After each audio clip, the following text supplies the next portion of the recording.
আসসালামু আলাইকুম। আপনাদের ভাইয়া কাল রাতে আমাকে বলেছিল আমি যেন আজকে দুপুরের জন্য খিচুড়ি রান্না করি। তো আমি এখানে সকালবেলা ঘুম থেকে উঠে ফ্রেশ হয়ে দেন সবার জন্য নাস্তা বানিয়েছি। আমার বড় মেয়েকে স্কুলে পাঠিয়েছি। বড় মেয়ের শরীরটা ভালো না কয়েকদিন থেকে। সবাই একটু দোয়া করবেন আমার ২ মেয়ের জন্য। যেন আমার বড় মেয়ে সুস্থ হয়ে যায় তাড়াতাড়ি। তো এদিকে আমি নাস্তা করা শেষ, রান্নাঘরে আসছি রান্না করার জন্য। তো আমি এসে দেখি যে আমার ফ্রিজে রসুন বাটা নেই। তার জন্য আমি প্রথমেই রসুন বেটে নিলাম। এরপরে তো আমি খিচুড়ি বসাবো। খিচুড়ির জন্য আমি সব কিছু রেডি করে নিয়েছি। আমি এখানে ৩ রকমের সবজি দিয়েছি আর ২ রকমের ডাল। আর রান্না হবে সরিষার তেল দিয়ে। আমরা ২ বছর যাবৎ সরিষার তেল খাওয়া হচ্ছে।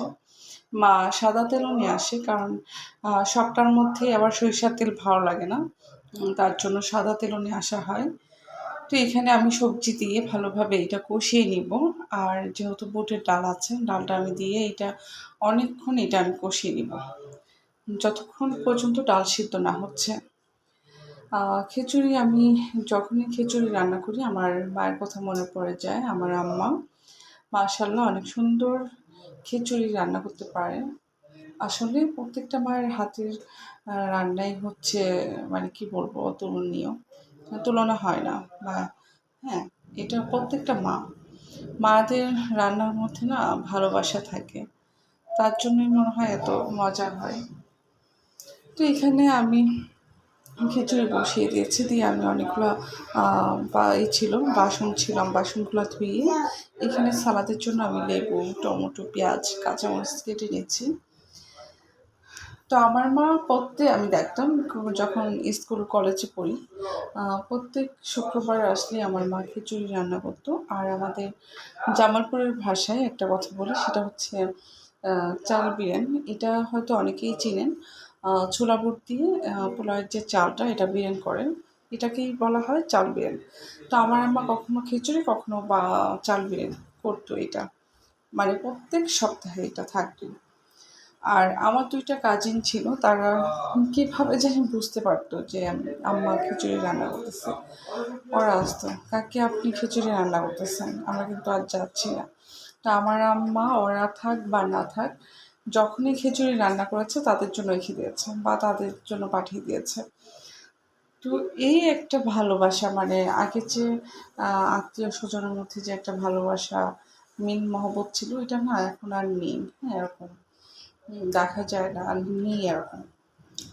তো আমার এখানে রান্না প্রায় হয়ে গেছে। আমি খিচুড়ি খাবো ডিম ভাজি দিয়ে। তার জন্য আমি ডিমও ভেঙে নিয়েছি, ৪ টা ডিম। আর তার সাথে সালাদ থাকবে। তো আমার রান্না হচ্ছে কমপ্লিট। আমি এখানে সালাদ কেটে নিয়েছি। আর আপনাদের ভাইয়াও আসছে, এসে বলতেছে আমাকে দাও, আমি তাড়াতাড়ি খেয়ে মসজিদে যাব। কারণ আমি মসজিদ থেকেই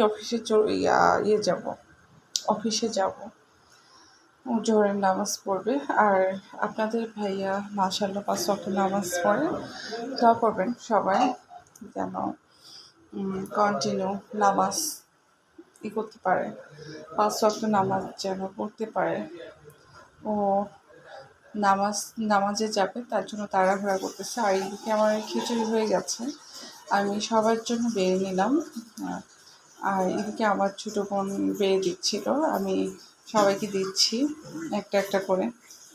সবাই বলতে আমার বাসায় আমার ছোটো ভাই, আমার ছোটো বোন, আমার আপনাদের ভাইয়া, আমার ২ মেয়ে, আমি। আর এই তো খিচুড়িটা মাশাআল্লাহ অনেক মজা হয়েছে। যারা আমার ভিডিওটা দেখেন, প্লিজ যদি ভালো লেগে থাকে ফলো দিয়ে পাশে থাকবেন। সবাই ভালো থাকবেন, সুস্থ থাকবেন। আল্লাহ হাফেজ। আসসালামু আলাইকুম।